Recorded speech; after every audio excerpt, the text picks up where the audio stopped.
Hi, Rick. Hey, good morning, Keith. How you doing? I'm doing great.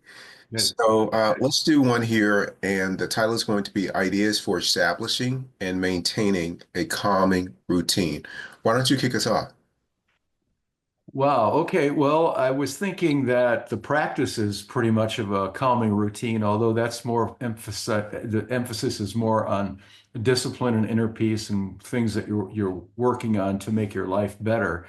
A routine is a little different. I think it supports the practice, and so what I've been toying with over the years are several ideas that help me personally, and this may be unique to me, but I think it may have application to a lot of people. So for me, a routine that's very helpful is to wake up early. I know when I was younger, I would stay up very late and read or listen to music or talk or whatever, but I wouldn't get to bed much before midnight, sometimes even in the wee hours. And that, after a while, got to be a problem because, it would cause you to be drooping at 8 o'clock in the morning or 9 o'clock when you wake up.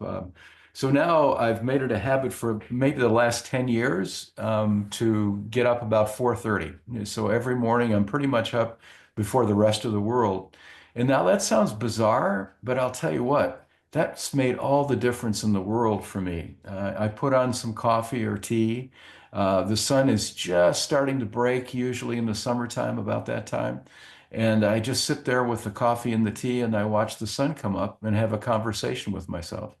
And the conversation can be usually very mundane. Look at that fly on the wall. Oh my goodness, how far is he going to walk before he has to fly? Stuff like that. But it really makes you centered. At least does for me. So that's one of the things that I do.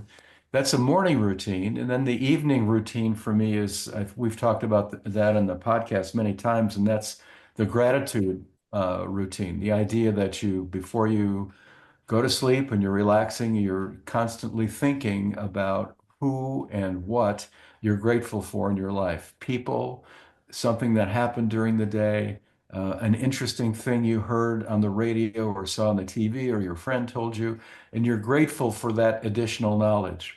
So the morning routine, up early, watching the sunrise with a cup of coffee or a cup of tea, and then at night, the gratitude journal. So you're dozing off to sleep with this smile in your heart about all of the good things that have happened in your life for the day.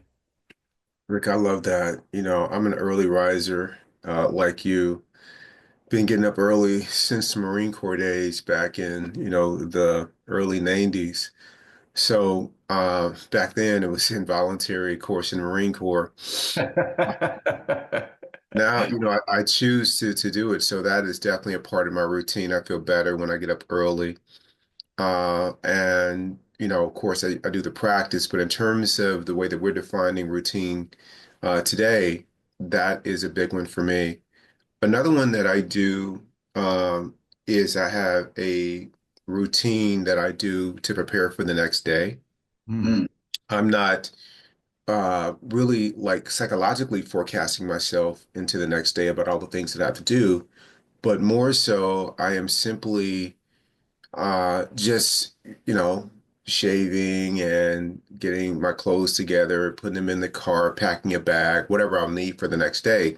So just those practical things, but that's pretty calming for me, which means the next morning I don't have any decisions or choices to make. It's already been done the day before.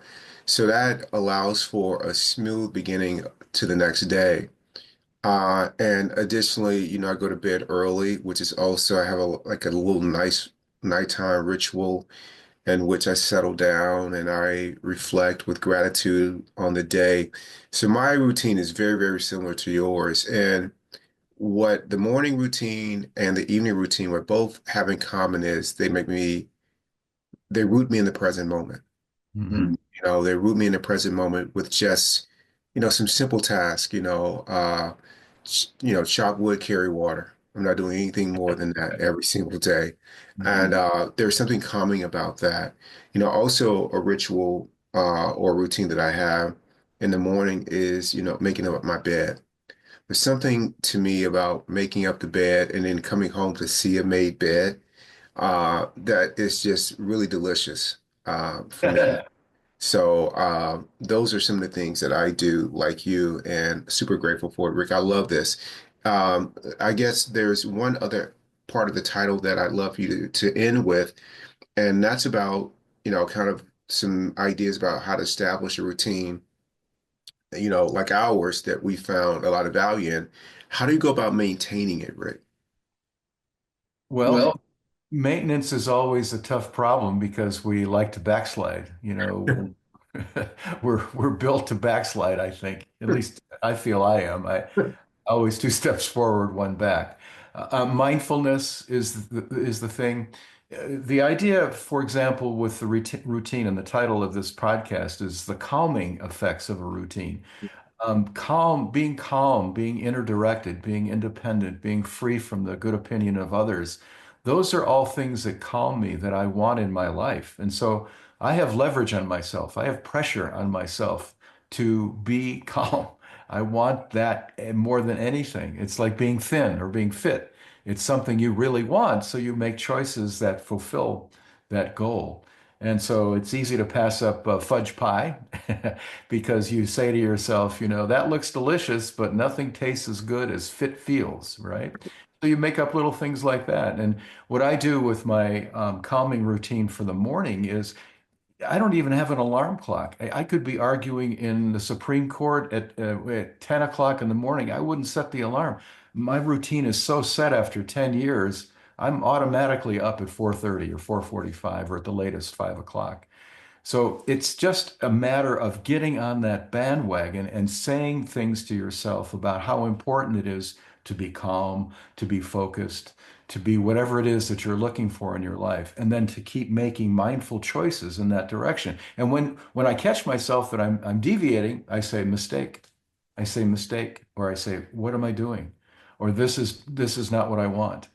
And then I don't beat myself up. I just try to go back into the routine, get back on the horse. It's like I've heard I've been very close to being an alcoholic in my life, and one of the things I learned about the drink deal is that you just say for this moment, I don't need a drink, and it really works. It really works.